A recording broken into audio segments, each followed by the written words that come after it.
Take a look at a box of Q-tips. What's the first thing you notice? Do not insert into the ear canal. This is the only product in the world that has a warning on it telling you to not use it for the only reason you would ever want to use it. Have you seen what these lying sacks of at the Q-tip Corporation say a Q-tip is intended for? Yeah. First aid, baby, and beauty. Does anyone know the third one? Keyboards. Someone said, you think you have a multi-billion-dollar keyboard cleaning company? They know what we're doing.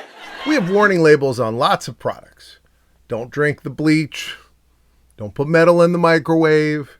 Don't put your hair dryer in the bathtub. But you can still use all of them for their intended use. But Q-tips, don't use it at all. Today we're talking about cotton swabs. Q-tips, and not this guy.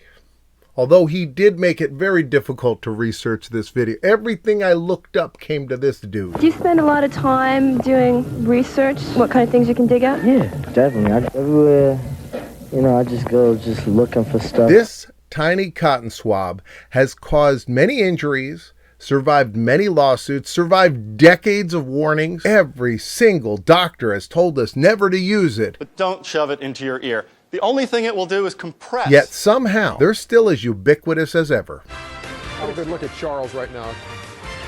It's not good. You have gone so far. Don't lick the thing, man. That's the most disgusting. The first mass-produced cotton swab was created in 1923. Leo Gertzenzang was the man who brought this to mass market. He had noticed his wife taking toothpicks and putting little bits of cotton on the end of them and using them to clean the ears of their infant son. And he thought, why not create a safer version of this? He named the product Baby Gaze.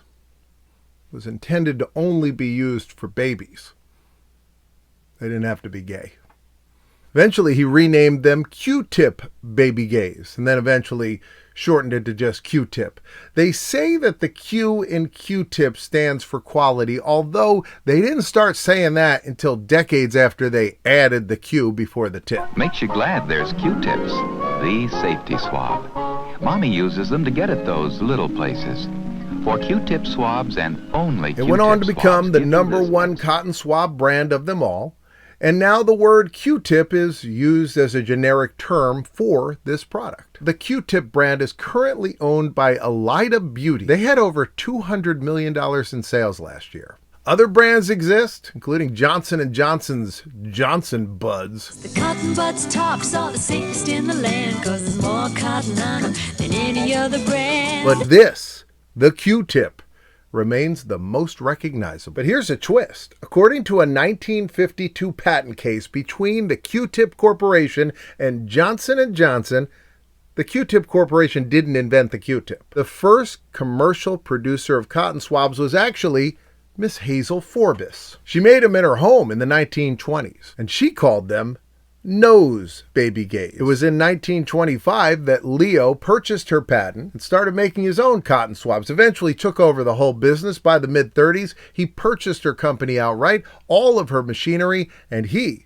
became the Q-tip king. The iconic Q-tip package was developed around this time.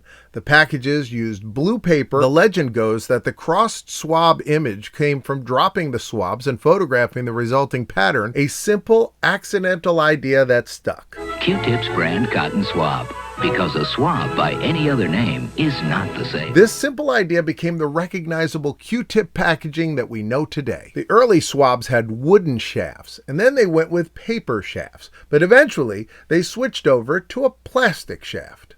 But now we switched back to paper, or some brands use bamboo, I'm told.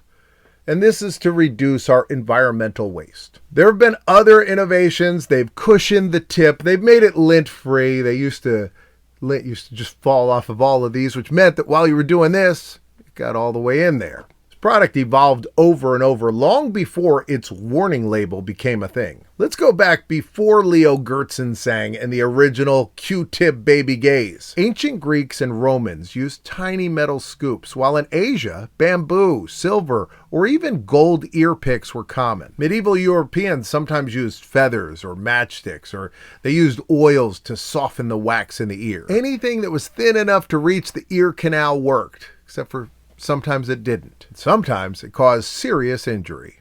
You have to stop the Q-tip when there's resistance.